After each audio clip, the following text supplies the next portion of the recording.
Pessoas com deficiência têm o direito de ingressar em qualquer universidade pública ou particular. Mas as universidades estão preparadas para receber esses alunos? As pesquisadoras Lúcia Leite, da Unesp de Bauru, e Sandra Martins, da Unesp de Marília, falam sobre a acessibilidade de pessoas com deficiência no ensino superior. Além disso, João Moretti conversa com Paulo Noronha, presidente da Comissão Permanente de Planejamento de Obras da Unesp de Bauru, sobre a adequação das obras para alunos e professores com necessidades especiais. O Ciência Sem Limites começa agora. O Ciência Sem Limites está no ar. Como vocês puderam ver, o assunto de hoje é acessibilidade no ensino superior. Para falar sobre o assunto, eu converso com duas especialistas, a professora Sandra Eli Martins, do Departamento de Educação Especial da Faculdade de Filosofia e Ciências do campus de Marília da Unesp, e também a professora Lúcia Pereira Leite, do Departamento de Psicologia da Faculdade de Ciências do campus de Bauru da Unesp. Prazer em tê-las no Ciência Sem Limites. Professora, a senhora pode dizer a sua formação e especialidade? Bom, eu sou professora do Departamento de Educação Especial lá da Unesp de Marília e eu tenho a formação em pedagogia, sou pedagoga. E também atuo como docente no programa de pós-graduação em educação, na linha de educação especial também da FFC de Marília. Como eu disse, são especialistas. Professora Lúcia. Bom, eu agradeço para estar participando desse debate, eu acho que é muito bem-vindo essa temática. E a minha formação inicial é em psicologia e depois eu enveredei esforços na educação especial. E hoje também ministro aula no programa de pós-graduação aqui da UFC de Psicologia do Desenvolvimento e da Aprendizagem. Uma pedagoga e uma psicóloga, e vamos falar sobre acessibilidade no ensino superior, ou seja, nas faculdades, nas universidades. Isso mesmo. Como é que vocês têm visto essa temática de uns anos para cá? Vocês acreditam que muitas pessoas que estão nos vendo ficaram em casa ou ficam em casa por achar que o ambiente, ou seja, a estrutura física das universidades não permite o acesso?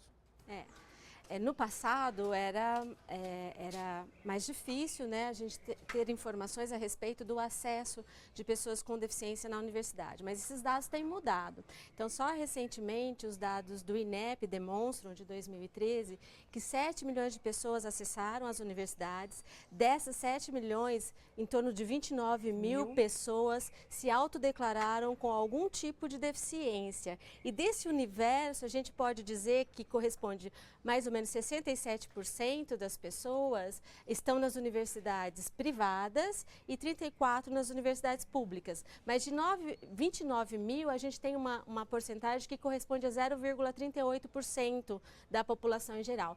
É pequeno, João, a gente entende que é pequeno, mas eles estão chegando, E isso a gente deve às políticas de inclusão e de acessibilidade que favorecem aí ou que buscam remover as barreiras no acesso das pessoas na universidade. Para quem está nos vendo, a gente fala deficiência física, necessidade especial. Qual é o termo que vocês acham corretamente ser utilizado?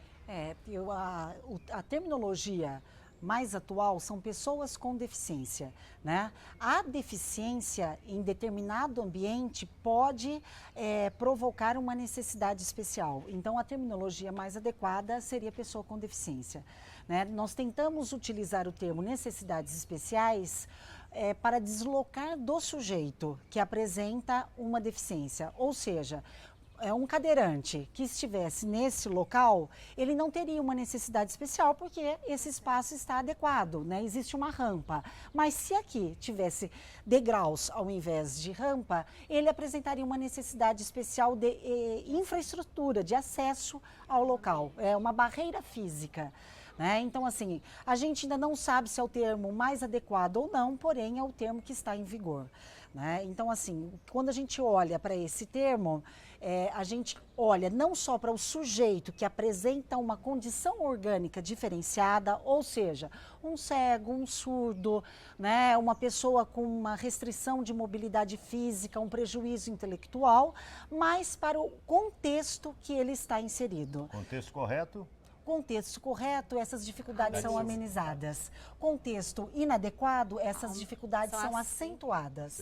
É isso. No caso, no ponto de vista de vocês, a senhora é de Marília, a senhora é de Bauru. Como é que é o Unesp, como é que as universidades têm tratado essa parte de acessibilidade às salas de aulas, a banheiro, até mesmo a entrada no campus? Então, me permita já usar esse momento para falar do projeto de pesquisa, do qual nós coordenamos em parceria, que tem como temática inclusão e acessibilidade de pessoas com deficiência na universidade.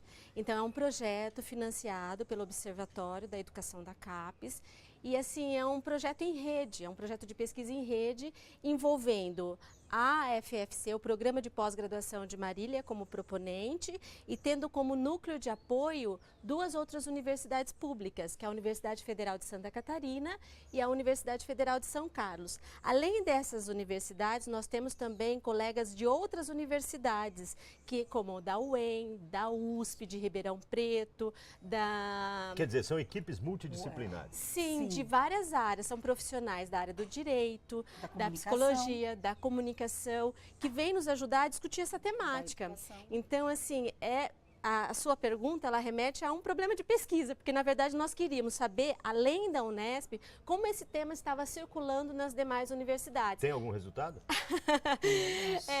Temos. Acho que a gente podia falar, então, do evento. Quando você fala até dos estudantes, acho que até antes de falar do evento, uma preocupação nesse projeto é também pensar os funcionários das universidades, né? Porque parece que a acessibilidade no ensino superior é somente para os alunos. Docentes e servidores. Docentes e servidores. Então, nós estamos realizando as ações também, não só para os segmentos de estudantes, mas, né, de alunos de pós-graduação, de funcionários, sendo técnicos administrativos ou docentes, né? Então, nós temos um primeiro resultado que nos chama a atenção é que o mapeamento dessas pessoas não é muito claro. E isso não é uma prerrogativa da Unesp, né? É isso em todas as universidades, né? A gente tem visto que mesmo universidades que têm ações mais efetivas, consolidadas há mais tempo, né, ainda não tem muito claro qual que é o número de pessoas nos seus mais diversos segmentos de pessoas com deficiência, né? Então isso é um resultado que a gente já está tendo como ter, né, em algumas unidades nossas. Então, essa sua pergunta suscitou nosso interesse de pesquisa e por isso, então, tivemos a parceria de outros colegas de outras universidades para ver como que essas questões estavam circulando nos outros espaços universitários. E a gente percebeu que existem inúmeras barreiras. O projeto tem como objetivo também investigar as barreiras, não só... A senhora disse inúmeras barreiras, deve ter classificadas por ordem. Professor, a senhora pode classificar quais são essas barreiras mais requisitadas por essas pessoas? Sim. A senhora pode responder, mas não agora. Sim. Nós estamos chegando no final deste primeiro bloco, nós vamos para um breve intervalo. Se quiserem contactar as pesquisadoras, o e-mail aparece aí, ó, sandrelli@marilia.unesp.br, lucialeite@fc.unesp.br. Ciência Sem Limites vai para um breve intervalo e volta já.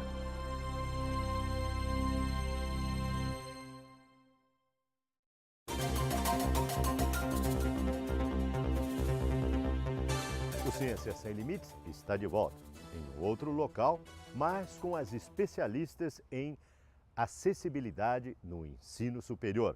É o tema e o assunto do Ciência Sem Limites deste programa. Professor, eu havia perguntado no bloco anterior quais são as demandas em termos de solicitações para acessibilidade nas universidades. São muitas? E quais são? Sim, João, são inúmeras barreiras, né? Então, assim, elas podem ser classificadas de diferentes âmbitos, né? aqui tem mais evidência quando a gente vai falar da temática, né, até para a população em geral, quando se fala de barreiras de acessibilidade, imediatamente pensam na física, na estrutural. Mas para além dessas, a gente tem outras barreiras também de igual importância, né, como a atitudinal, a metodológica. Pode dar exemplo? Sim, se a pessoa acessa a universidade, é de direito dela ter pelo menos acesso ao conteúdo por meio de recursos e metodologias diferenciadas, né? Como nós temos as instrumentais, as pragmáticas, que são as ações afirmativas dentro da universidade, que organizam os ambientes de modo a favorecer aí a conclusão dos seus estudos ou até mesmo da sua atuação no seu campo de trabalho, né? Porque a gente não está falando só de aluno, a gente também, o projeto tem como intenção investigar as condições de acessibilidade para diferentes públicos da universidade, aqueles que atuam, que trabalham com a gente, aqueles que estão em processo transitório de formação, os nossos alunos, graduação e pós-graduação, e também os técnicos administrativos e os professores, né? Então a gente tem como preocupação olhar para esse nosso contexto, né? Mas acho que uma das também que nos preocupa muito são as atitudinais, né, Lúcia? Sim, né? Então o que seriam as barreiras atitudinais? É o preconceito, né? Enquanto as barreiras... Esse deve ser muito grande, né? Sim, enquanto as barreiras físicas ficam evidentes, enquanto rampas, locais de acesso, banheiros adaptados, bebedouros, né? As atitudinais, elas são comportamentos velados, né? Que não são explícitos. Então as pessoas, nós sabemos que ainda há um forte preconceito, né? Uma atitude negativa em relação à pessoa com deficiência. Quais seriam essas atitudes? Olhar para essa pessoa como menos-valia, como incapaz, né? Então eu tenho uns... Menosprezar o semelhante. Menosprezar, né? E não achar que ele é semelhante. Quando eu olho para um surdo, nem tem capacidade de aprender, eu acho que ele é menos Sim. do que um ouvinte, né? E a gente sabe que isso não é verdade. Então, esse trabalho que eu acho que é o trabalho mais difícil e menos visível, né? Ele está por trás, porque aquele professor que recebe um aluno com deficiência, como ele olha para esse aluno? Será que em igualdade de possibilidade, né? Um funcionário com deficiência, como ele é aceito no seu setor? Às vezes o aluno é até muito mais inteligente ou tem muito mais capacidade de aprendizagem e desempenho do que o semelhante, né? O normal. Sim, né? eu acho que não é nenhuma questão de ser mais ou ser menos, é uma questão de direito, né? Ele tem o direito de estar nesse espaço e ele tem que ser respeitado como qualquer outro cidadão. Professor, então nós podemos conversar com o presidente da CPPO aqui do campus de Bauru? Sim, interessante. Ciências Sem Limites conversa então com o professor Paulo Noronha. Conforme anunciado, ao nosso lado está o professor Paulo Noronha. Atualmente ele é vice-diretor da Faculdade de Ciências aqui do campus de Bauru e presidente da CPPO, Comissão Permanente de Planejamento e Obras. Professor, o que essa comissão faz? Qual é a atuação dela aqui no campus de Bauru? João, a CPPO ela busca integrar as ações das diferentes unidades das faculdades com a AG, que é a nossa administração geral. Ela busca discutir o planejamento do campus em termos urbanísticos, em termos das suas construções e também em termos orçamentários. Essa é uma comissão que discute, dentro de tantas coisas que vocês estão vendo aqui no campus, essa questão da acessibilidade de pessoas portadoras de necessidades especiais. No seu ponto de vista, como é que você vê e analisa essa evolução de acessibilidade de pessoas com certas deficiências, seja em locomoção, visual, de uns tempos para cá? Os alunos, eles se conscientizaram e os administradores também nesse sentido? Sem dúvida. É importante a gente colocar, João, que num passado não muito distante, essa é uma preocupação que não existia muito dentro dos administradores. Não só com a evolução da legislação, mas também com a conscientização, essa preocupação começou a nos permear e começamos a ter ações concretas no sentido de permitir uma melhor acessibilidade. Mas também é importante e necessário dizer que existe uma dificuldade entre aquilo que é uma política de direitos e a capacidade que as unidades têm de fornecer esses direitos, neste caso, de acessibilidade. Por quê? Por uma questão orçamentária. Não existe programas específicos para essa questão de acessibilidade. Ou seja, nós temos que separar recursos dos orçamentos das diferentes unidades, ou das faculdades ou da própria AG, para executar essas obras no campus. No seu ponto de vista, o que deveria ser feito em termos de políticas públicas para melhorar esse orçamento e melhorar esse planejamento? Eu acho que é fundamental que o poder público imagine uma fórmula de ter uma parcela substancial, até eu acredito, porque há muito a ser feito, de orçamento para se dedicar exclusivamente a essa questão. No momento, como eu disse, o que nós fazemos é separar do nosso orçamento, e esse orçamento é geral, para questões de obras referentes à acessibilidade. Nessa comissão, quem define e como são definidos rampas, tipos de acesso? Os alunos ou as pessoas deficientes participam? Nós temos a participação de várias frentes de servidores docentes, servidores técnicos administrativos, das unidades e da AG, e nós temos também o auxílio bastante grande dos alunos das engenharias ou da arquitetura. Vou citar um exemplo agora, nós estamos fazendo, vocês vão ver algumas obras que foram projetadas com auxílio dos alunos, e alguns, não só questões de rampas ou de acesso, mas inclusive banheiros. Os alunos da arquitetura vão começar a projetar e reformar uns banheiros ali da sala 50 com toda uma visão de acessibilidade e com design inovador. Isso nos ajuda muito. Você acredita que evoluiu muito de uns anos para cá? O campus de Bauru, como é que você classifica ele em termos de acessibilidade? Eu não tenho dúvida. Muito foi feito nesses últimos 2 anos com a ajuda da AG e com esse dinamismo novo que a AG tem colocado para essa questão de acessibilidade, e é uma preocupação diferenciada de nossa parte com relação a atender essas questões. Tem mais algum ponto que você queira destacar em termos de obras? Eu acho que é importante que as pessoas que estão nos ouvindo entendam que essa é uma preocupação viva dentro do campus de Bauru.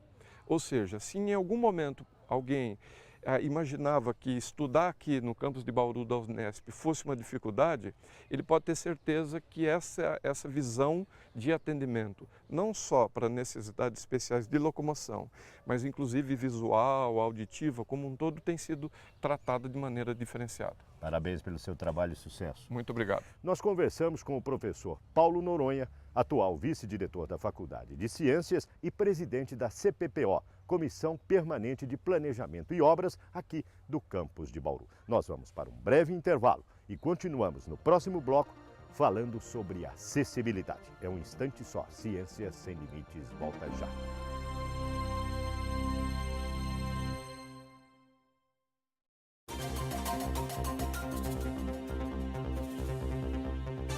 O Ciência Sem Limites está de volta agora no nosso último bloco.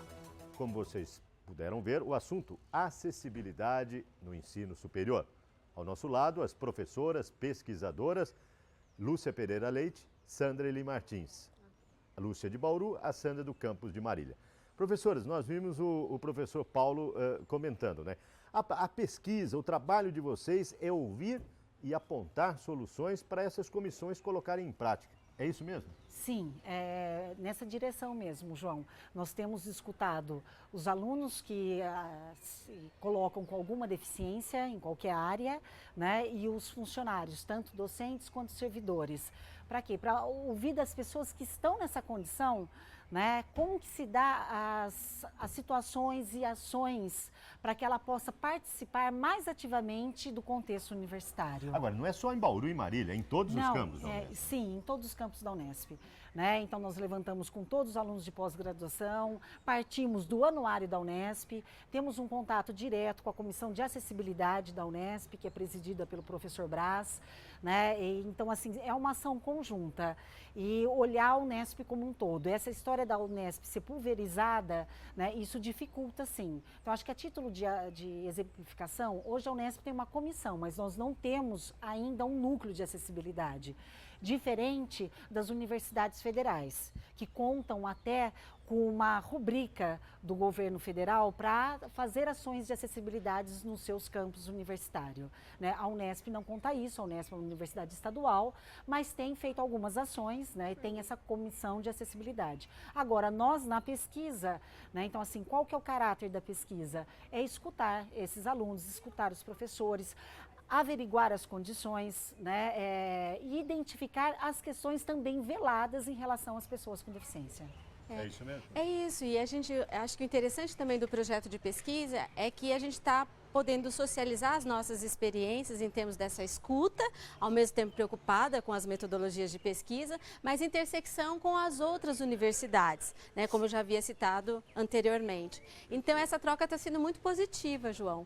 E para além disso, a Lúcia está falando, né, do impacto das nossas ações e parceria, né, com aqueles que estão na gestão da universidade, né? A contribuição da pesquisa mobiliza os que estão na atuação e implementar aí ações afirmativas no sentido de modificar as estruturas existentes. A senhora falou em mobilizar 101 mil vagas, candidatos, 7 mil candidatos, 270 solicitaram provas especiais. Isso. O que vocês têm a dizer sobre isso?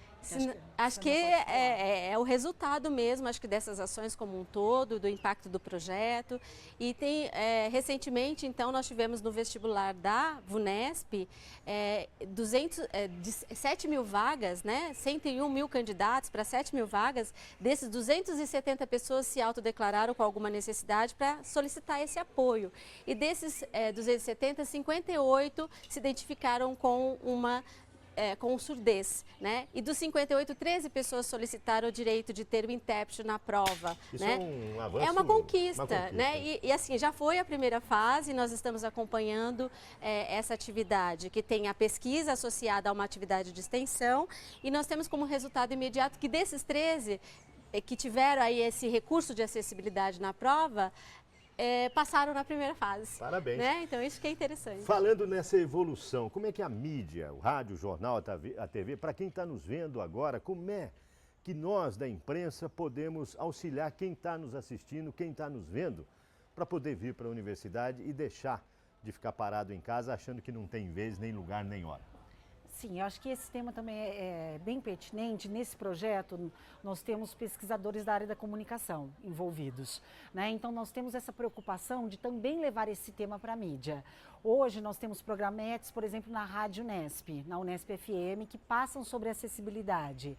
Nós temos uma preocupação também, porque é um programa localizado pela CAPES, em programas de pós-graduação, de trabalhar com materiais audiovisuais acessíveis. Então, com audiodescrição, com legenda para ensurdecidos, com auxílio da tradução em Libras, né? Então, assim, é uma produção de materiais para que sejam veiculados na mídia em geral, na mídia de massa, né? Para que isso também seja de acesso para todos, né? Mostrando as ações na universidade.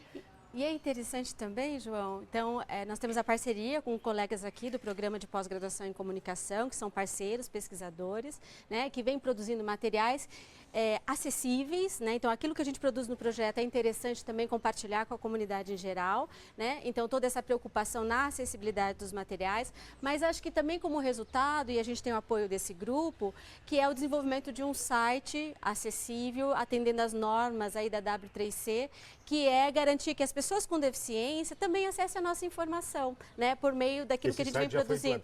Esse plano está em desenvolvimento. Então, se a gente está falando de acessibilidade no ensino superior, então tem um grupo também da comunicação pesquisando as informações, né? Se elas estão qualificadas e se elas ajudam a linguagem está correta. E se está correta, se ajuda a população em geral a reconhecer o seu direito, que também pode estar na universidade. Parabéns. Então, a presença deles aqui não nos desqualifica, nos permite ressignificar os nossos espaços dentro da universidade. Vocês tiveram, infelizmente, estamos chegando quase ao final, né? Passa muito rápido e, para quem está nos vendo, ficar em casa não é o desejo da universidade, dos pesquisadores.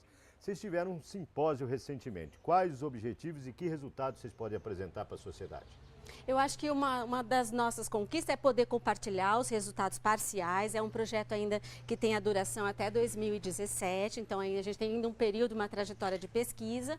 Mas eu acho que também é interessante relatar que nós tivemos a parceria com o professor William Balan, da FAAC, que fez uma transmissão ao vivo do nosso evento e que todo aquele conteúdo gravado hoje está disponível na web, né, com a audiodescrição e com a tradução em Libras, que amplia aí as possibilidades de acesso daquele que está querendo, que se encontra na condição de deficiência e que pode aí acessar uma informação que pode orientá-lo em relação a como encurtar esses caminhos e também sonhar em chegar na universidade pública. Perfeito. Algum outro fato que queira destacar? Sim, eu acho que assim, o fato de realizar um evento de inclusão no ensino superior dentro do contexto universitário público, isso é um avanço. Né? Porque a gente não pensava há algumas décadas atrás que essas pessoas pudessem acessar esse contexto.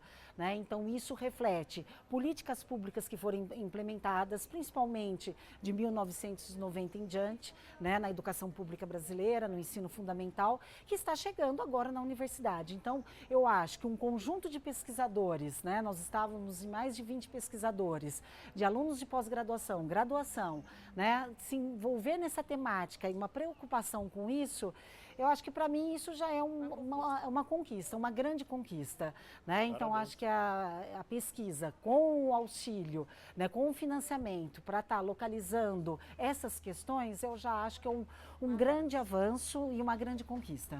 Para quem está nos vendo, quem está em casa, qual é o seu recado? Para quem tem alguma barreira, alguma deficiência, poder vir para a universidade. Que recado você manda? Eu gostaria de insistir hoje que as pessoas elas podem pensar em acessar os vestibulares públicos, né? Porque nós já temos políticas como atendimento diferenciado, que tem se preocupado em garantir profissionais especializados e provas acessíveis. Depois entrando, João, aí é com os gestores, né? Mobilizar os nossos ambientes de forma a qualificá-los para que essas pessoas concluam a sua graduação ou exerçam a sua função dentro das universidades para que possa aí exercer a sua profissionalização no mercado de trabalho de maneira adequada. Professora Lúcia. O meu recado seria que, né, eu acho que alcançar níveis mais elevados de ensino, né, a gente sabe na psicologia que reflete num sujeito com maiores condições de desenvolvimento humano. Então, tornar a universidade acessível é garantir possibilidades maiores de desenvolvimento. Então, acho que mostrar essa preocupação, que hoje há uma preocupação